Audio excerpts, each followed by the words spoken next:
Bands and artists get enough flack online without intentional trolling, so it's good to see when musicians and bands are actively tagged and sought the attention of, there are some groups that will strike back and put a troll in their place. I want to look at a few great responses from bands. 10 bands that replied to troll comments. This is not a top 10, no ranking, just a list. I'm also censoring some of these with bleeps because YouTube doesn't like the naughty language. Though trolls are okay on YouTube for some reason, isn't that weird? Thank you for checking this out. You know how these videos work, let's get to it. We'll start off with a more well-known example from arguably the most well-known metal band ever. Metallica has a lot of trolls. It comes with the territory of having a Lars, but they have more fans, and that includes fans who make tributes and covers in unique ways, like with bagpipes. Hyper Alley has over 600,000 Instagram followers alone and is incredibly skilled with the bag. She covered Metallica, and a really bitter old man did not like that, saying bagpipes don't belong in Metallica, James would not approve. 100 emoji, angry face emoji. Oh, the boomer emojis. Metallica's social media team, with the approval from James and the rest of the band, replied directly to the troll saying, "This guy doesn't speak on our behalf. You're awesome." I'm not sure why this guy thought he knew exactly how James Hetfield would feel, or the band, or why it made him so angry, but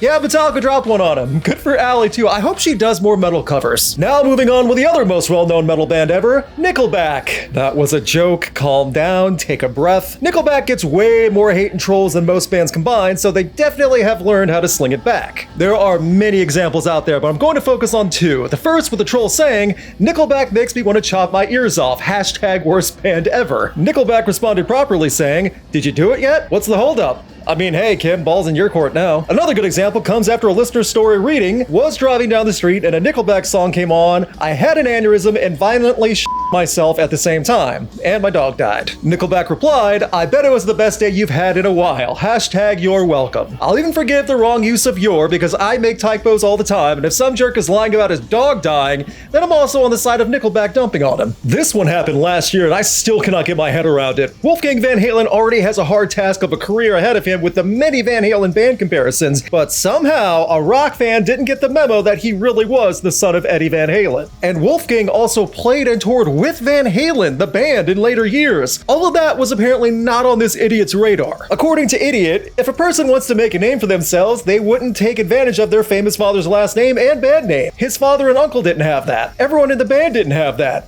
Matter of fact, majority of current and former bands and singers didn't have that. While you scratch your head at all that, Wolfgang Van Halen's initial response was, "Van Halen is literally my name, you grape." Wolfgang followed that up with, "You guys understand Van Halen is literally a name, like way before it was a band, right? That good old American rock and roll you love so much was written by a Dutch immigrant named Edward Ludwig Van Halen, not some dude changing his name to sound cool and rock and roll and stuff. How are some of you this stupid? We are doomed." This guy was so dumb, it caused Wolfgang to have an existential crisis. It still bothers me the little that someone was so dumb and condescending that he tried to chastise someone for going by his own name, because it was also the name of his dad's band, which was also his dad's last name. People find any reason they can to complain about something. I've told people for years that if you're on that awful website Twitter, then you should at least be following Ice-T at Final Level. He's hilarious and a great follow while also promoting his stuff for Body Count. Why people think they control him is a mystery to me. People still try, and he has spent a good amount of time laughing at clowns online and pointing out how stupid commenters can be. Keep in mind, it's only when trolls and idiots tag him or direct reply for attention. One of the most well-known is when Daddy Long Legs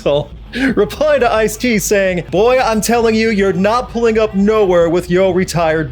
Ice-T perfectly replied, "Why pull up when I can have you brought to me in a trunk?" There are shutdowns and funny clapbacks, but this is a total statement. I don't know if Daddy Longlegs ever bounced back from this or if he had to change his name to save face, but this response should be highlighted for years as why you shouldn't try to talk down to Ice-T. Rob Zombie is a creative person who has lived on the road and toured with a wild variety of people and has no problem defending anyone he wants. Baby Metal is also awesome, and these two names together should not have been a cause for angry boomer elitist hissy fits. It started with a nice photo of Rob Zombie and Baby Metal together at a festival in 2016.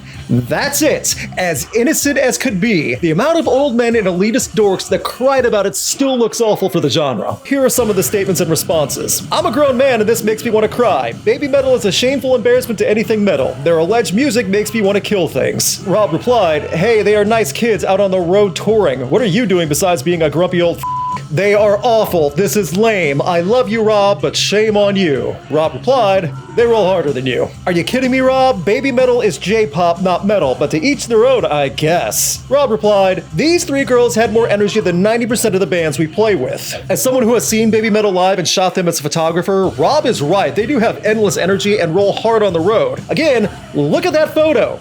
And think of the miserable wretches that were so mad they had to reply like that. Woof. Let's take this in a different form with a mean tweets clip. Avenged Sevenfold had a bunch of troll comments printed off, and some of the band sat down and responded to them on videos on their channel with varying responses depending on the level of comment idiocy. It's on Avenged Sevenfold's actual YouTube channel with several episodes. Here's a selection. I just saw a comment of someone saying Avenged Sevenfold is the Metallica of our generation. God, I can't wait to die. My Uber driver just skipped both Danzig and Motorhead. In favor of Avenged Sevenfold, 2 stars. You're right, Avenged Sevenfold, it is my nightmare. Anytime I have to hear one of your awful ripoffs of 90s era Metallica. I think the band should bring back this series because God knows they had a countless amount of trolls resurface after Life is But a Dream. Which I actually thought was fine, even if bonkers. What? A woman with a guitar? Well, she obviously isn't actually playing. It's ridiculous that what I just said in snark really is how some people think. Larkin Poe got this from time to time online, even after winning a Grammy, because a woman holding a guitar upsets incels. We've all seen comments toward many lady musicians like this, and it was a generic idiot giving this one saying, she's playing maybe 10% of those parts. Larkin Poe's response, I feel like this is the most appropriate reaction you could give with just showing another live performance, but she also put in the caption, Bucko, my solos ain't always perfect, but I'm definitely playing 100% of the parts, cowgirl emojis. The ability to react to people now with the comment built in through TikTok and other platforms is great because then you can really call idiocy out. No matter how old you are or in what demographic or location, if someone calls you Bucko, you really messed up in life. Injuries and illnesses happen, and a big lung infection happened to Hayley Williams of Paramore back in 2023. They postponed the shows a bit and would eventually fulfill them, but that did not stop the accusations of Williams being weak from older dude bros. There were many comments with attacks at Hayley Williams and Paramore for not being strong enough and then being compared to Dave Grohl, Metallica, Iron Maiden, who all performed with injuries. Williams took to social media first expressing how a lung infection doesn't allow you to sing for 2 hours and the shows were just postponed. She then said a broken leg is different, but she still wants the troll to come out to support, just like Dave Grohl did at Paramore's concert. Another comment talked down to the Paramore account about how Metallica and Iron Maiden manage and were older than her, and which Hayley responded that neither James nor Bruce are going to give him any credit. She may have said it a bit more vulgar. It's worth pointing out that these trolls were not even Paramore fans. They were just looking to stir the pot from troll accounts on Twitter. X offers nothing, kids. The drug or the website, stay away from both. Rage Against the Machine has always caught the ire of right-leaning music fans, and that has only been exacerbated over time due to the internet. Even though Rage has never shied away from who they declared was the Machine, it's obvious to some people they were late to figuring out who Rage was going after. Tom Morello has done a great job over the years of shutting trolls and angry online conservatives down. One great example is when someone accused Tom Morello of being a musician who instantly became a political expert. Tom responded, "One does not have to have an honors grad in political science from Harvard University to recognize the unethical and inhuman nature of this administration, but well, I happen to be an honors grad in political science from Harvard University, so I can confirm that for you." Another good example comes from a now deleted account from a man named Scott saying he was upset that he used to be a fan until he heard some political messages from Rage Against the Machine members. It went as well as you'd expect. From Morello, Scott, what music of mine were you a fan of that did not contain political BS? I need to know so I can delete it from the catalog. Again, the Twitter account of Scott has been since deleted and he is still missing from the internet. Please leave a comment if you know his current status. Reddit can be gross for trolls. AMAs can have tons of mods, but trolls will still seep through. Nine Inch Nails did an AMA years ago on Reddit, and one entitled fan/troll asked Trent Reznor about his business strategy and got laughed at in the process. The Reddit user asked during the AMA, "As millionaires, why did you sign up with a record label to promote your new album, especially when Trent has had a history of being screwed over by said labels and managers? If it's really about the music and getting it out there to as many people as possible, why not release it all for free?" However, I don't buy the get it to as many people as possible excuse for signing up with a label. Again, especially when Trent conveniently places a spotlight on his former cash cow a few days before your band releases the new album. Good marketing, Gene Sim Trent Reznor. When can I get my Nine Inch Nails toothpaste? racist. He compared Nine Inch Nails to Kiss. He's already obnoxious as it is.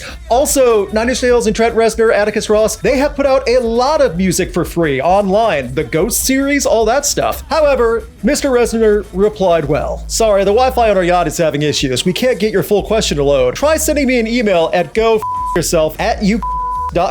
No matter what the entitled troll Reddit user would try to follow up with, it didn't matter. They lost so bad, they even had Trent Reznor getting everyone to laugh at you. Game over, you lost. We've all been on the internet enough, especially YouTube and Reddit and social media, to know that trolls are desperate for attention. Some people don't feed the trolls, which is a great attitude, but some comments are so stupid that a bold reaction is required. If you or someone you know is a troll, get help. Don't tell them to go touch grass, none of that. Realize that trolling can lead to being outed, deleted accounts, and total embarrassment. I think after you get outed for being a troll, you should have to leave that on a job application, you know, where you check off if you've been a former felon. You also have to say if you were caught being a troll. Companies should know in the interview process that they are dealing with a loser.